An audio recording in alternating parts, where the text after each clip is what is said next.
Olá, tudo bem? Seja bem-vindo ao canal Meu Momento com Deus. Nessa ocasião nós vamos fazer o nosso encerramento de mais uma semana. Estamos encerrando aí a terceira semana do nosso estudo guiado da nossa lição. E como você sabe, essa lição durante toda a semana foi maravilhosa. Por isso que hoje nós vamos fazer uma breve recapitulação, faremos ali um resumo de cada dia do que foi visto. Caso você queira ver na íntegra, o que foi estudado, eu recomendo, eu aconselho que você veja, os vídeos que foram postados aí dia a dia, que aí você vai ter um entendimento mais aprofundado, de forma mais explanada aquilo que foi meditado e refletido no dia, tá certo?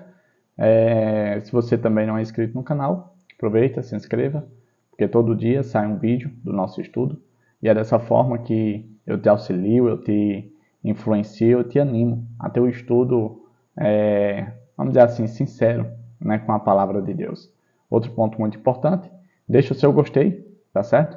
Para que esse estudo possa alcançar mais e mais pessoas. Recados dados, agora eu quero te convidar a fechar teus olhos para juntos fazermos uma oração e logo em seguida fazermos a nossa breve recapitulação e fecharmos com chave de ouro com o estudo adicional, tá bom? Vamos orar então?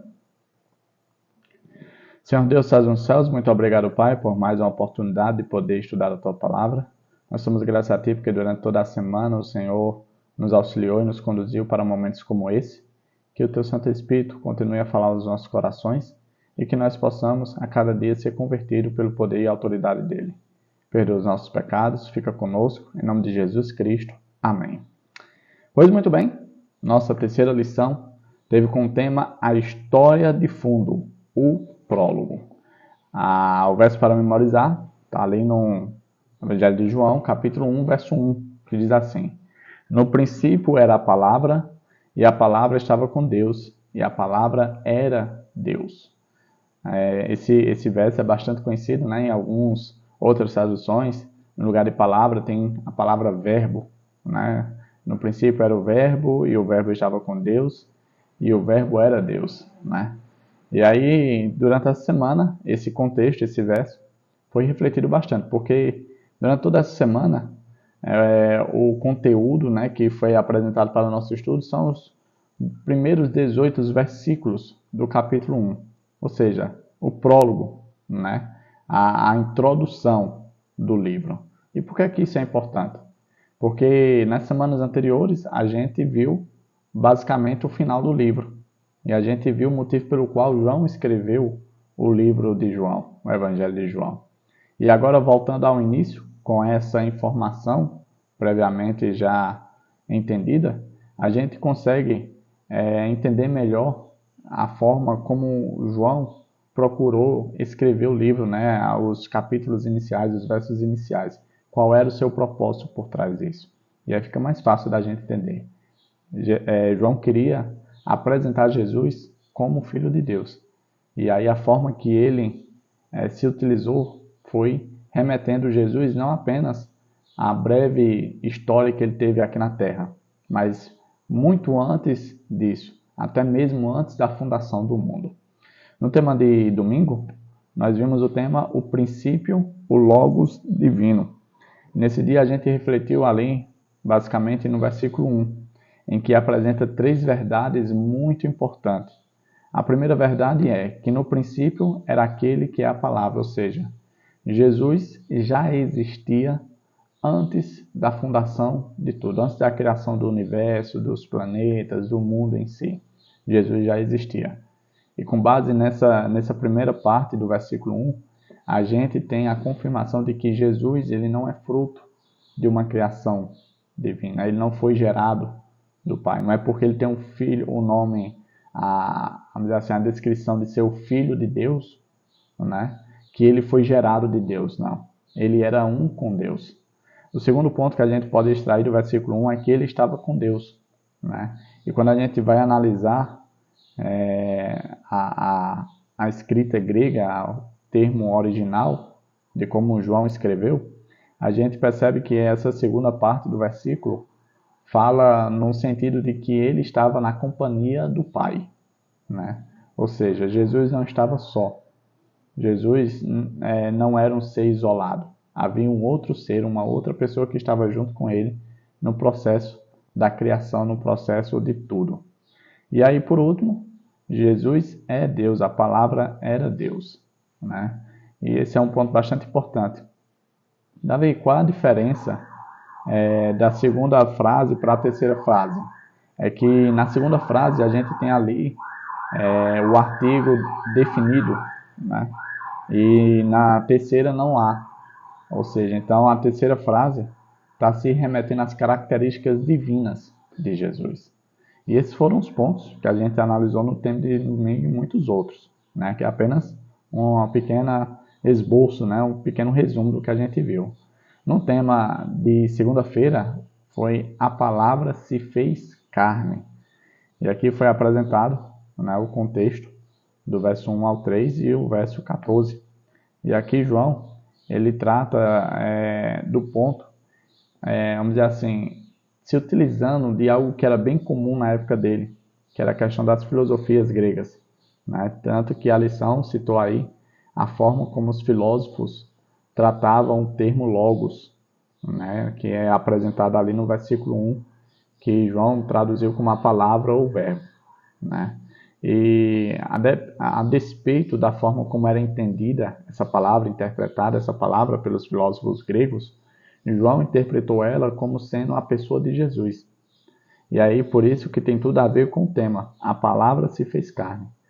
Porque a palavra, o logos, que de acordo com a visão de João representava Jesus, ela se tornou carne, né? Ela se fez carne, ela habitou entre nós.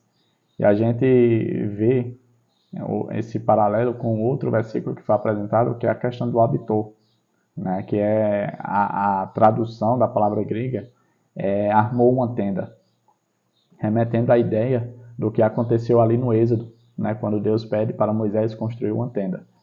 E aí depois de que isso acontece, né, que Deus habita no centro do meio do povo israelita, no futuro, ou essa palavra, esse logos, ele vem e se torna carne, se tornando ainda mais próximo da sua criação. E isso demonstra a sua misericórdia e o seu amor pela humanidade. No tema de terça-feira, nós estudamos o tema ouvindo ou não ouvindo a palavra. Aqui foi mencionado a questão de crer, né? De crer em Jesus. A gente vê que no contexto apresentado ali do versículo 9 ao 13, Jesus, ele é a luz do mundo, né? Ele veio para os seus, mas os seus não o receberam. Os seus não quiseram aceitar. E a gente vê que, dentre essa situação, houve pessoas que aceitaram Jesus, mas muitos o rejeitaram. E, de certo modo, o tema de terça-feira, ele faz junção com o tema de quarta-feira, né, que é temas recorrentes, fé e incredulidade.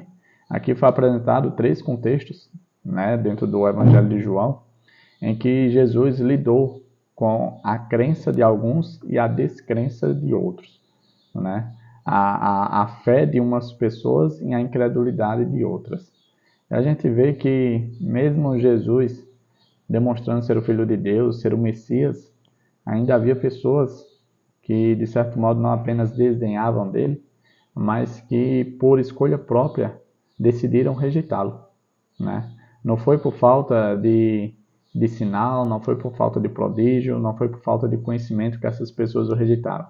Foi porque elas, no seu íntimo, escolheram estar nessa situação. No tema de quinta-feira, nós tivemos o tema recorrente, glória, né? E aqui nós vimos que a forma em que Lucas e João apresentam Jesus ali na cruz do Calvário é de maneira gloriosa, né? E isso é interessante, porque nos outros 2 primeiros evangelhos, né, Mateus e Marcos, ele apresenta uma ideia, né, uma imagem, uma visão mais humanizada do sacrifício de Jesus.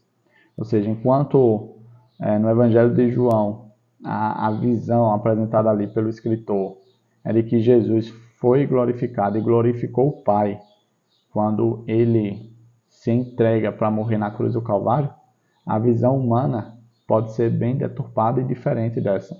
Porque a visão humana vê como sendo um ato de humilhação, um ato de rebaixamento, um ato de vergonha, né?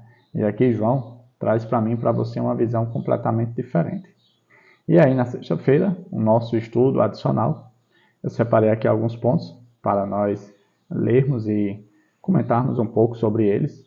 E o primeiro ponto diz assim, ó: o Senhor Jesus Cristo, o divino Filho de Deus, existiu desde a eternidade como uma pessoa distinta, mas um com o Pai, né?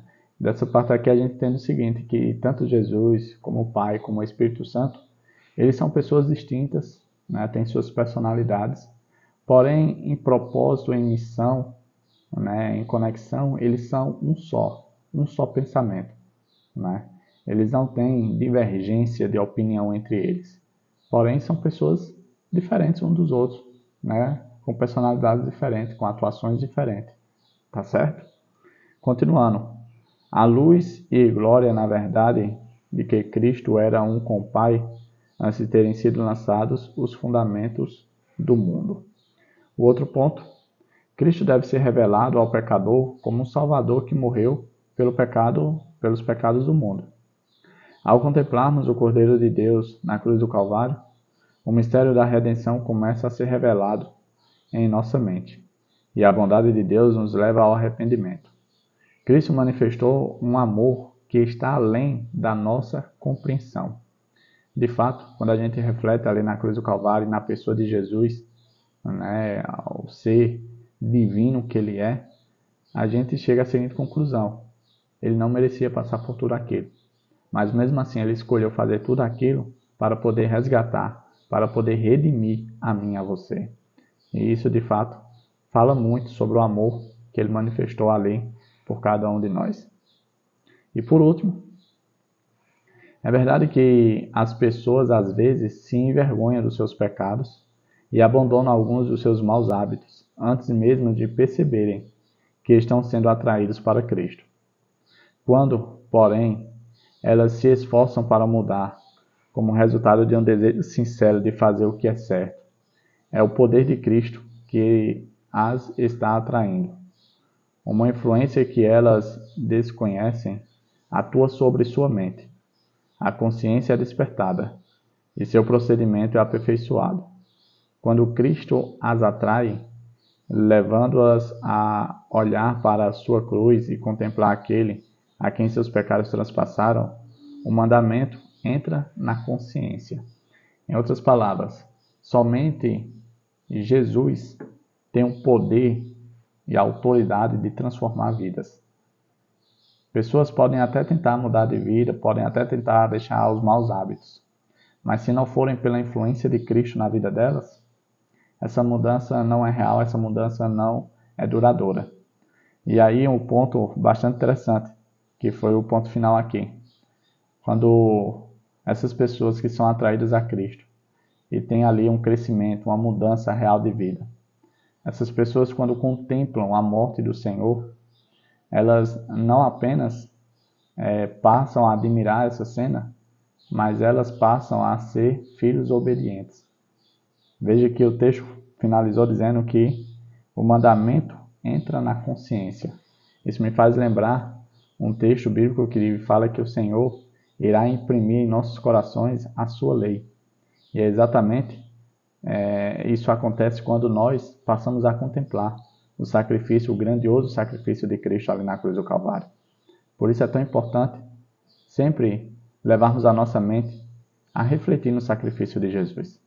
Porque é quando nós refletimos que nós caímos em si e percebemos o quão necessário é se entregar a Jesus, o quão necessário é depositar toda a nossa confiança em Jesus. Chegamos ao fim de mais um estudo guiado. Hoje encerramos, para a honra e glória de Deus, a terceira semana do nosso estudo. Que o nosso Deus continue a falar a mim e a você. Que nós possamos retornar amanhã, porque amanhã vamos iniciar um novo estudo. Tá certo? É isso. Papai do céu te abençoe, te proteja de todo mal. Até a próxima e tchau, tchau.